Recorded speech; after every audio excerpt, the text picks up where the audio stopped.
Welcome, movie fans. Thanks for joining us for episode 123 of Reading Between the Reels, the premier podcast of Jedi mind tricking students into doing film analysis.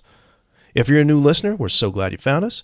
If you've been enjoying the show, please like, follow, and subscribe, and leave us a 5-star review on iTunes or Spotify. You can also support the show by posting on your socials and joining our Facebook group. I'm Craig Dickinson, and today on the show, it's part 2 of our chaotic, heartfelt descent into the Star Wars galaxy, featuring my English students, questionable Jedi rankings, and 2 legends of the fandom, Tom Gross and Din from F105. What is your favorite Star Wars movie? Favorite Star Wars movie. I'm going to count down 3 to 1. Star Wars A New Hope, Empire Strikes Back, and then Rogue One is my favorite Star Wars movie. Who is your favorite Star Wars character? I got to go classic character. Let's go with Obi-Wan Kenobi. Obi-Wan Kenobi, he's awesome.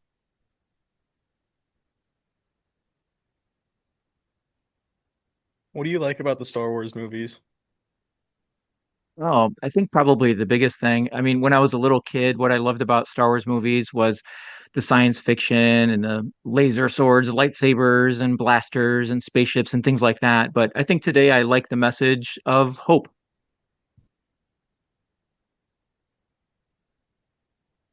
How does the Star Wars sequel trilogies make you feel?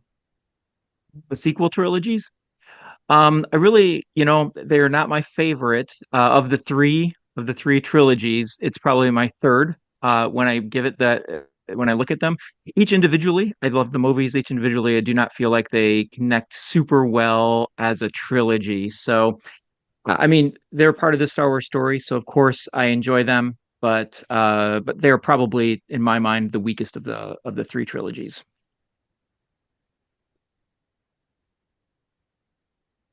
What is your favorite piece of terrible dialogue in the prequels? In the prequels, uh, it's going to have something to do with Anakin and Padme. There's some pretty awful dialogue between the two of them, but to come up with something right away, I don't have a line in particular, but it's definitely the lines between those two. They're pretty cringy. So, in your opinion, how many lightsabers do you think General Grievous has in his collection? Well, let's see. That's a great question. He does show that off, doesn't he? He pulls the cloak back and says, "Oh, this will make a nice collection to my nice addition to my collection." Let's see. I'm gonna guess he probably has about 10 to 12 lightsabers in that jacket, but we don't know. Good question. Sure. Um, in Revenge of the Sith, why does Anakin turn to the dark side, and is he still sympathetic? Oh, well, Anakin turns to the dark side for probably lots of reasons, but I would say manipulation of the Emperor is probably one. Selfishness, because he felt like the Jedi were snubbing him, and so he was frustrated with them in that term. And is he still sympathetic? Well, Luke still sees good in him at the end of the main trilogy. The main trilogy in Return of the Jedi. So I would say there's still some sympathy in there with him. It just takes a really powerful Luke Skywalker to get him out, to get it out of him.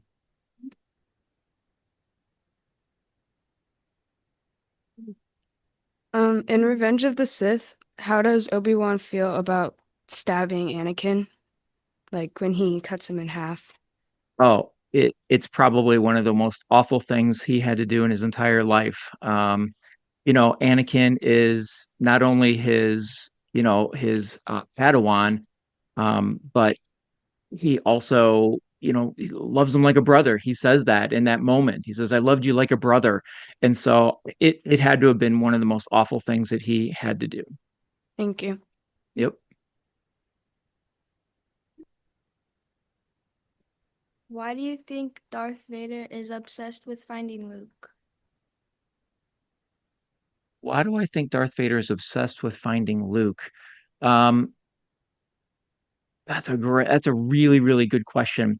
So it's kind of probably two different things. Number one is that he knows Luke is a powerful Jedi, and if he and the Emperor are going to rule the galaxy, he's got to find the one Jedi that seems to be causing problems for them. Second is he learns that Luke is his son, and so I think there's some curiosity there about who Luke is. Can he get Luke to join him and rule and defeat the Emperor together? I think it's all of that kind of stuff. So, but initially, it's because he knows he's a danger.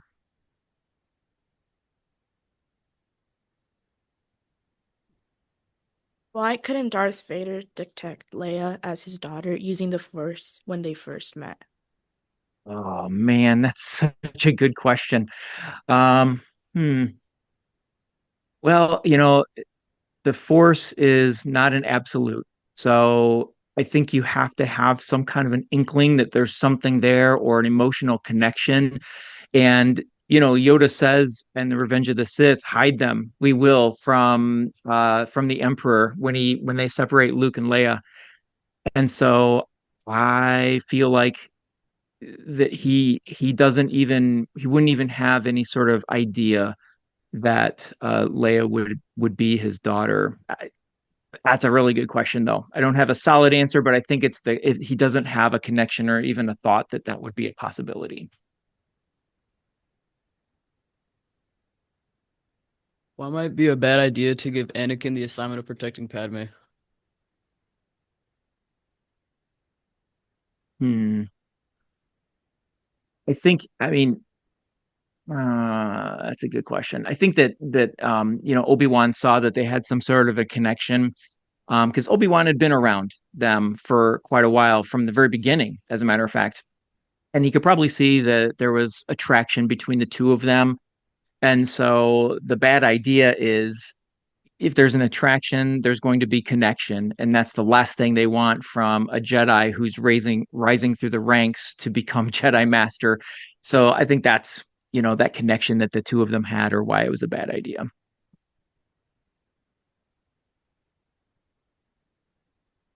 In Attack of the Clones, who do you think is responsible for the creation of the secret clone army? Oh, let's see. Well, it's definitely Emperor Palpatine or Palpatine, whatever. But I think he's the one that did it. But he did it just like he manipulated Anakin. I believe he probably manipulated, and the name of the Jedi that they sent there, that the Kaminoans said was there that ordered the army. I think the Emperor probably manipulated that Jedi as well to secretly create this. I mean, anytime anything's in secrecy or hidden, the Emperor is involved in some way. So I believe ultimately the Emperor ordered that. Thank you.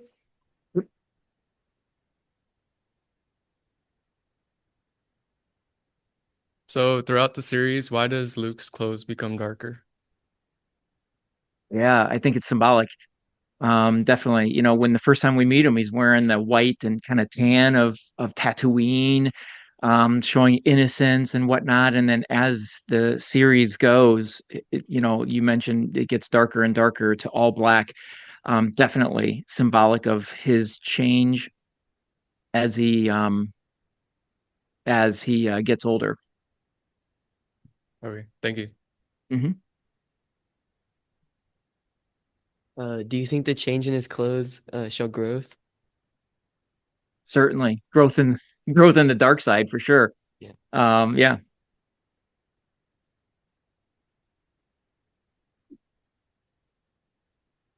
What is the significance of a lightsaber? Why not a blaster? Yeah, I mean Obi-Wan Kenobi says it all when he's fighting with actually he says it twice. Once when he's fighting Grievous and he uses the blaster to destroy Grievous and he says, "Oh, undignified," or something of the sort. And then later on when he's giving the Luke's father's lightsaber to Luke. He says, "This is the Jedi. This is the weapon of a Jedi. It's graceful. It's elegant. It's all of those things." So the lightsaber is definitely a symbol of maturity and even history.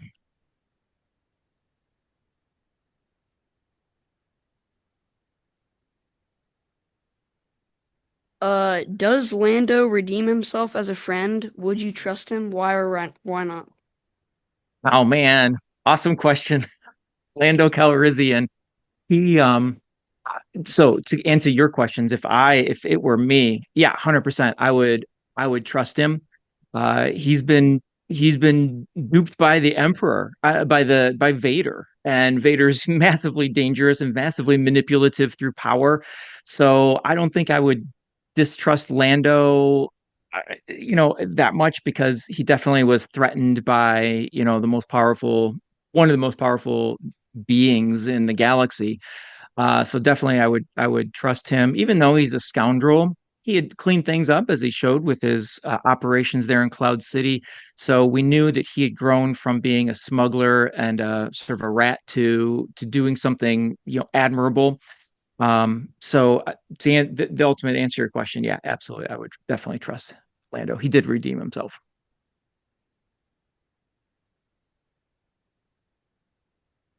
In Attack of the Clones, why is Padme always in danger? Yeah, she's a target of the separatists throughout most of the prequel trilogy. And so that's one thing, is she's always, someone's always watching for her to try to quote get at her. But second of all, she's always in trouble because she kind of brings that on herself by putting herself into the battle rather than just being a senator in, some office on Coruscant. She goes out into the field, and she, goes to the factory to try to find, this or that. And so she puts herself into danger as well. But obviously, as we've seen through the movies and the cartoons, animation, that she's pretty capable of handling herself. So that's why I think.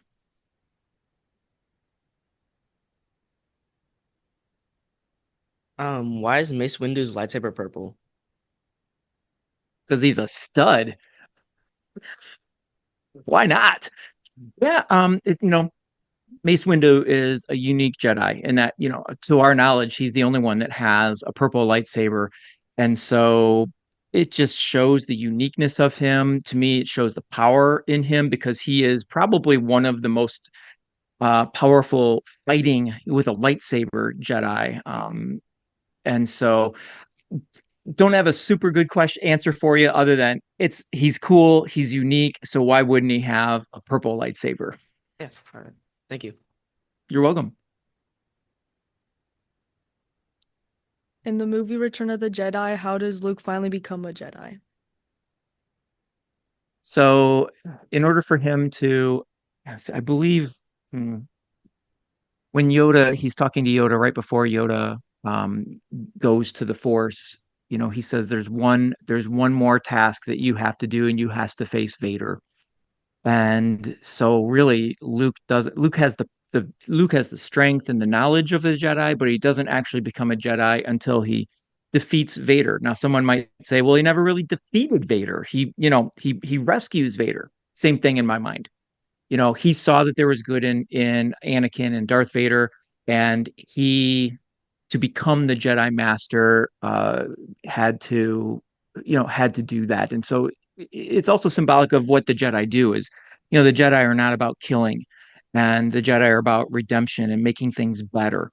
And so really Luke is probably more powerful than most Jedi, because of his ability to do that with Vader. So I think that's the moment when he becomes a Jedi. Thank you. You're welcome.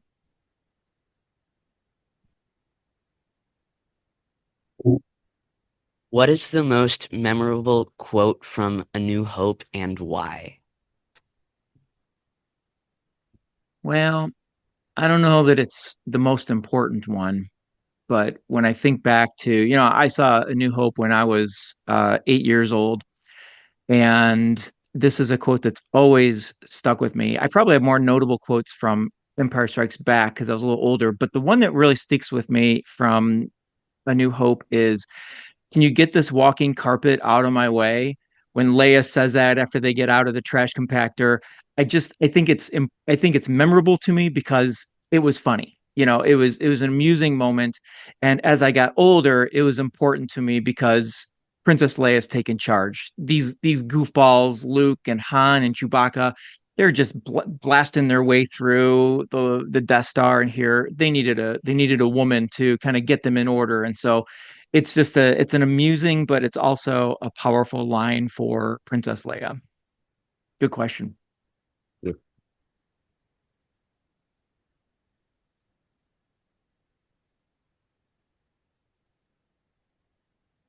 Why is the film set a long time ago? Oh, let's see. Yeah. I'm gonna, there's lots of different theories on this. Why wouldn't it be in the future, right? Because there's spaceships and blasters and things like that. I think saying a long, long time ago in a galaxy far, far away, um, it sets us up to be a mythological story and something of importance more than just a science fiction. We're flying through space, blasting things, rescuing the day. There's more to it than that. Star Wars is a lot deeper. Otherwise, it wouldn't be around for 50 years. And so, or nearly 50 years. And so I think that's why they give it that long, long time ago in a galaxy far, far away, because it's something that's it's something that is worth telling when it's an ancient story. So that's what I go with when I hear that. That's a good question. Awesome. What is your favorite spacecraft? Mm, favorite spacecraft. Depends on the day. But as I'm looking up from the desk I'm sitting at, the ship that's right in front of me and a windowsill, it's the good old Millennium Falcon. It's a classic freighter that has been made into a smuggling ship and is formidable in flight as well as defense. And it's got the greatest captain ever of Han Solo. So Millennium Falcon's what I'm going with on that one. Thank you. Why do you think that the clone troops are so able to easily defeat the Jedi? I'm assuming you're referring to Order 66. Um, but it only works because they're completely taken off guard. And in the Jedi Temple, there's just so many of them. I mean, masses. A Jedi is really powerful, and but when they are A, taken off guard, was not looking at that. B, the clones have been their allies for, since the inception of the clones. So they may have been trying to figure out what was happening. And in that moment of hesitation is when the clones were defeating them. So to me, it's the element of surprise of the Order 66. You got time for one more? Absolutely, 100%. What is your opinion on the Acolyte? You know what?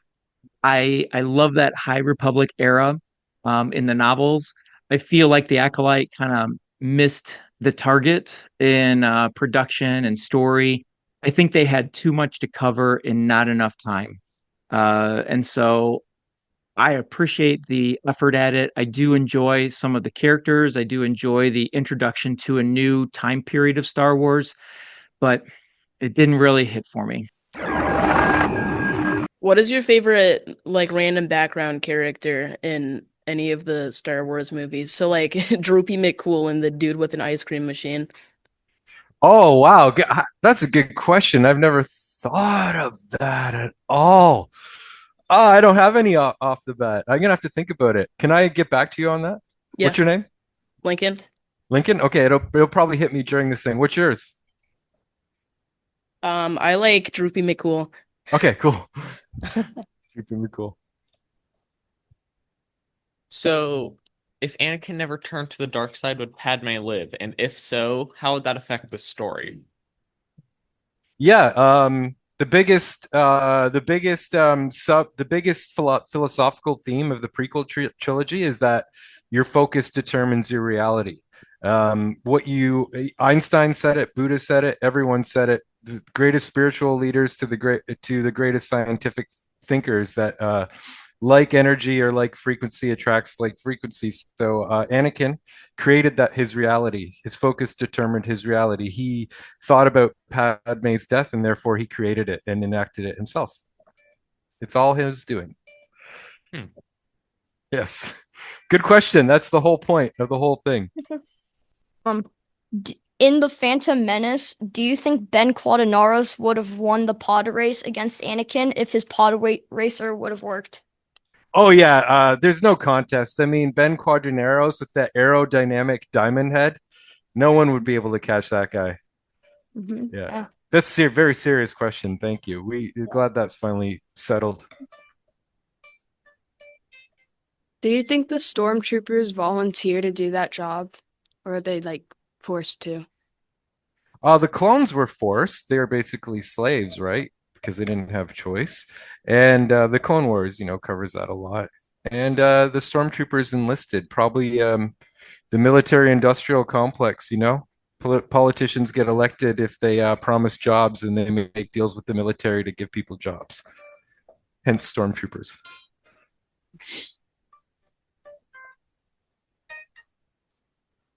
Why do you think that Han doesn't believe in the Force? Well, he's been all over the galaxy and he ain't never seen anything to make him believe there's one all-powerful energy controlling everything. I think he's a cynic because of his background and the way he's been sort of just thrown around the galaxy without a home and didn't have much to believe in, not a family to believe in. So I'd say that the Rebel Alliance and Luke and Leia finally help him to believe in things.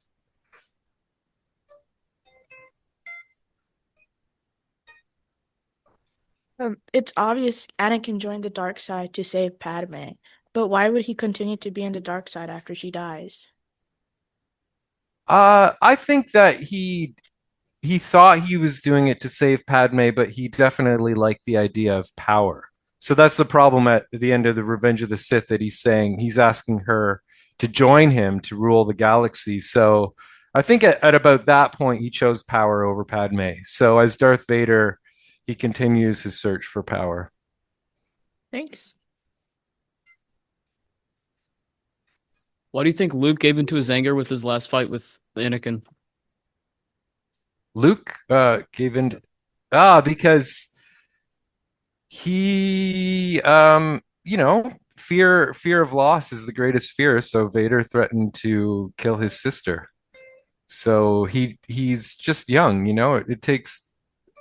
it takes a while, I think, to get emotional maturity. So he grew into it.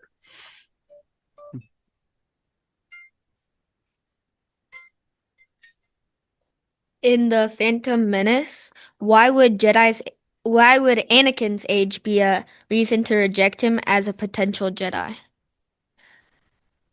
Well, because the older you are, the more attached you get to people. So in a misguided attempt to avoid attachment, they forbade those attachments, and which you form stronger as you get older. Does that answer your question? Yeah.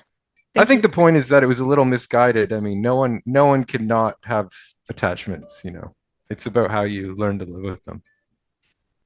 But that's just my opinion.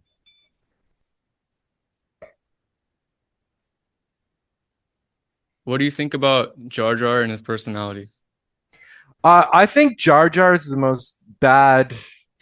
I won't continue. He's the most bad A in the universe because I saw Ahmed Best at Celebration Chicago when he did his first public appearance in Star Wars. They actually played Ahmed Best, and he said, I went through such a hard time, he almost took his own life and all that. And he goes, then I realized it was time for white people to stop telling black people how to do their jobs. And then that's when I realized Ahmed and Jar Jar are the coolest thing on the planet. Yeah. Or in Star Wars.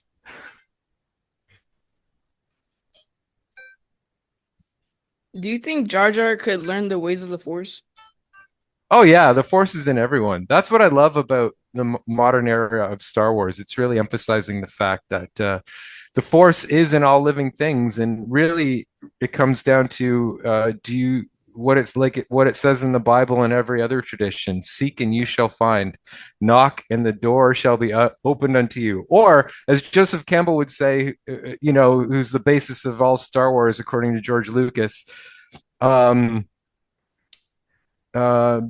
follow your bliss, I say, and don't be afraid, because when you do, you will find that unexpected doors will open for you. And that's because the Force is connected to everyone. So I love that, Sabine is connected with it, Han in certain ways. Yeah.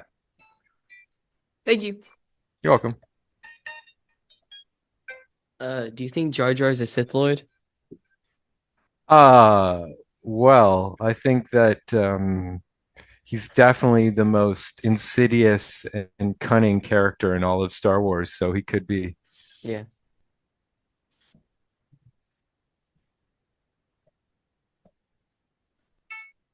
Do you think Jar Jar is the most powerful Sith Lord in the universe? Oh, I mean, it's ridiculous that you have to even ask that question. Yeah, of course.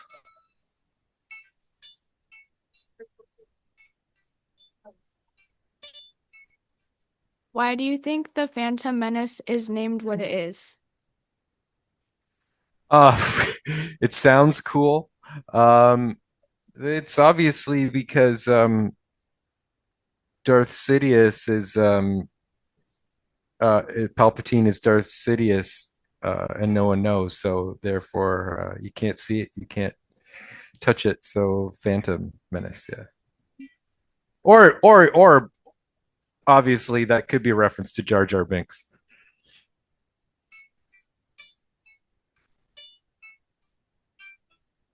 In the sequel trilogy, why does Kylo's Ren lightsaber like split into three? Into three? Yeah, like it goes out into the hilt. Oh, yeah, that's cool. A lot of what Star Wars does in terms of visuals is use symbolism to the thing about George Lucas movies is and he did it better than anyone. Some people come sort of close, but not really. You can watch a George Lucas movie and silent, and you will understand what's happening, because he would have went into painting if he didn't become a filmmaker, is what he said, and he thinks visually. So to take that tradition, I think the artist used what's called in art the cruciform. So his cross looks like his lightsaber looks like a cross, and he's sacrificing people on it. So it sort of turns anyone that he's killing into like a Christ-like figure. That's how I think it's working symbolically in movies. Yeah, especially Han. Okay, thank you. Yeah. You're welcome. In the movie Revenge of the Sith, what is ironic about how Anakin treats Padme on Mustafar? Yeah, well, the irony is that he, like I was saying before, this is again my favorite subject in all of Star Wars. Really, your focus determines your reality. I'll just repeat that Einstein said that, like frequency and like energy attracts like energy, and Buddha said that, and everyone else said that. And he created, the irony is he didn't want Padme to die, and he created the reality where she did, where he did it himself. So yeah, everything was because everything reflects his thoughts. All he had to do was change his thoughts, and his thoughts would all he had to do was change his beliefs, and his beliefs would change his thoughts, and his thoughts would change his reality, his actions. Yeah, welcome. It's ironic, don't you think? How do you drive the Death Star? That's a good question. It would probably you'd probably have to have like a really big steering wheel to, like pirate ships have, something that could, because it's so heavy, you need a really big steering wheel to turn that thing. That's what I think. Yeah. Meditate on that. I will. They never show who's flying it. In The Empire Strikes Back, why does Han go back out for Luke? Because he loves him. It's his friend. Again, Han was sacrificing himself there. So again, Han in a lot of ways is a very Christ-like figure. Thank you.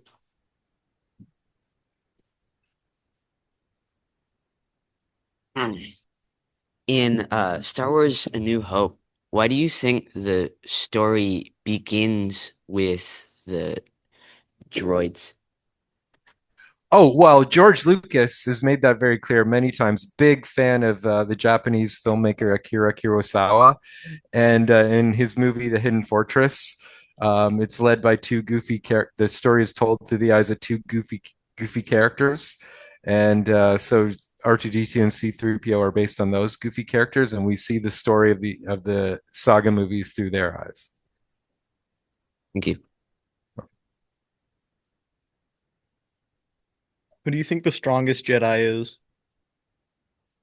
The strongest Jedi is the one who can control their emotional reactions in the most mature and balanced way.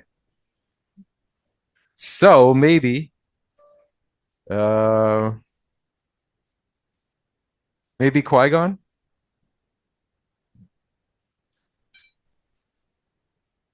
In Star Wars Revenge of the Sith, how many younglings do you think Anakin Skywalker killed? Oh, yeah, that's a really traumatic subject. I don't think I could. I think I have PTSD from that. I don't think I can talk about it. That's a really morbid question. It's disturbing. Disturbing this news is. Good time for one more? Yeah. Awesome.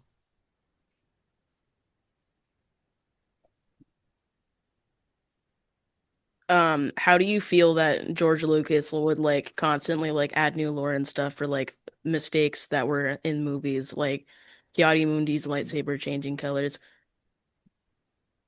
Oh, wow. You all those things and you pick his lightsaber changing colors. That's funny. That was the What first thing I could think of. I mean, all of a sudden making Leia Luke's sister, that was a last minute decision. I think that's just the creative process. You start out with ideas and new ideas come to you. I think it would be really impossible to think of a story as big as Star Wars. Like, it's basically a global mythology, that he wrote. How it would be hard to predict how everything would go by the end. That's what I think. I think when you're in creative process, you have sometimes even an idea where things will go, but then a better idea will hit you. Maybe sometimes in George's case, he was more interested in the creativity than keeping that stuff perfect in canon. So I think he just didn't care about that stuff as much as maybe some other people do. So as we close, we just want to say thank you so much for listening. If you'd like to connect with us, you can find us on X, Instagram, and Facebook. Email us at readingbetweenreels@gmail.com or use the SpeakPipe app on our website. If you enjoyed the show, please like, follow, subscribe, and be sure to leave us a 5-star review on iTunes or Spotify. This helps the show tremendously and absolutely helps us reach more people. And one last thing before we hit the hyperdrive, our next episode continues the Star Wars series with Jeff McGee and Tom Gross joining the chaos. Sharp insights, bold opinions, and plenty of heart incoming. You won't want to miss it.